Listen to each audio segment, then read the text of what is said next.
আলামিন ক্ষমতাশীল, আসমান এবং জমিনের মালিক আল্লাহ পাক যদি বাঁচায়, পৃথিবীর কারো ক্ষমতা নাই তাকে ধরার জন্য। মহান রব্বুল আলামিন আমাদেরই সাথে আছে। জুড়ে বলেন সুবহানাল্লাহ। এই কথা বলার সাথে সাথে হযরত আবু বকর রাদিয়াল্লাহু তাআলা একই না সাজায়। জুড়ে বলেন সুবহানাল্লাহ। হযরত আবু বকর সিদ্দিক রাদিয়াল্লাহু তাআলা একই এসে যায়। একই আসার কারণে বলছিল সবচেয়ে বেশি সওয়াব আবু বকর রাদিয়াল্লাহু তাআলা যত সওয়াব করছে এই হিজরতের রাতের সওয়াব সারা পৃথিবীর যত উম্মত আসছে এবং আসবে সমস্ত উম্মতের নেকি যদি এক পাল্লায় রাখা হয়, আর আবু বকর সিদ্দিক রাদিয়াল্লাহু তাআলা এই এক রাতের সওয়াব যদি এক পাল্লা রাখা হয়, সবচেয়ে আবু বকরের সওয়াব বেশি হবে। জুড়ে বলেন সুবহানাল্লাহ। কারণ ইয়াকিন তৈরি হয়ে গেছে ঈমানের সাথে। ইয়াকিন তৈরি হয়ে গেছে ঈমানের সাথে। যখন আপনার আমার ইয়াকিন তৈরি হবে, তখন দুনিয়া তো আপনার আমি দামি হব, আখিরাত তো দামি হব। জুড়ে বলেন সুবহানাল্লাহ। যেমন একটা এক্সাম্পল দিলে বুঝতে পারবেন।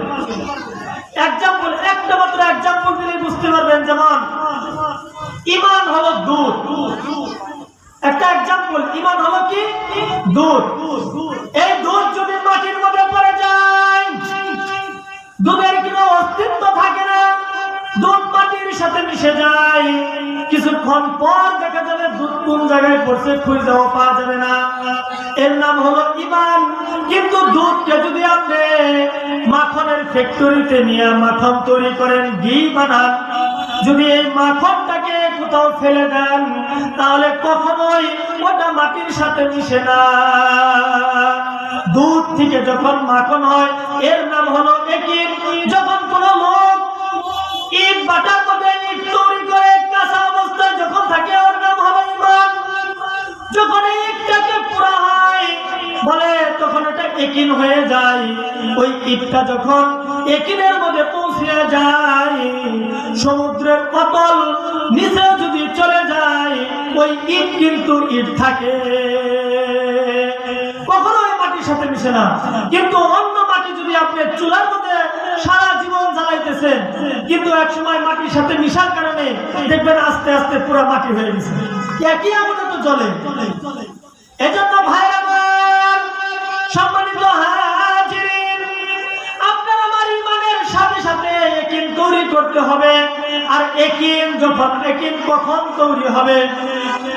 যখন আপনি মাদ্রাসায় আসা যাওয়া করবেন, মসজিদের ইমামের সাথে সম্পর্ক রাখবেন, মাদ্রাসার শিক্ষকদের সাথে সম্পর্ক রাখবেন, আসা যাওয়া করবেন, আস্তে আস্তে আপনার আমার ঈমানের সাথে ইয়াকিন তৈরি হয়ে যাবে।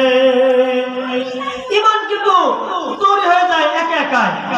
কালিমা পড়লেন, স্বীকার করলেন, মুসলমান হলেন, আল্লাহকে বিশ্বাস করলেন, ঈমান হয়ে গেল। কিন্তু ইয়াকিন তৈরি করতে হলে মেহনত লাগবে। হ্যাঁ, সাহাবায়ে কেরামরা আল্লাহ মদিনাতুল মুনাওয়ারার মধ্যে আহলে সুফা ছিল।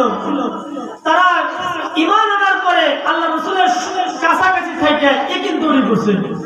এজন্য তারা দুনিয়াতে থেকে জান্নাতের সার্টিফিকেট পেয়ে গেছে। জোরে বলেন সুবহানাল্লাহ। আল্লাহ পাক আমাদের সকলকে ঈমানের সাথে সাথে ইয়াকিন তৈরি করার জন্য তৌফিক দান করুক। সকলে বলেন আমিন।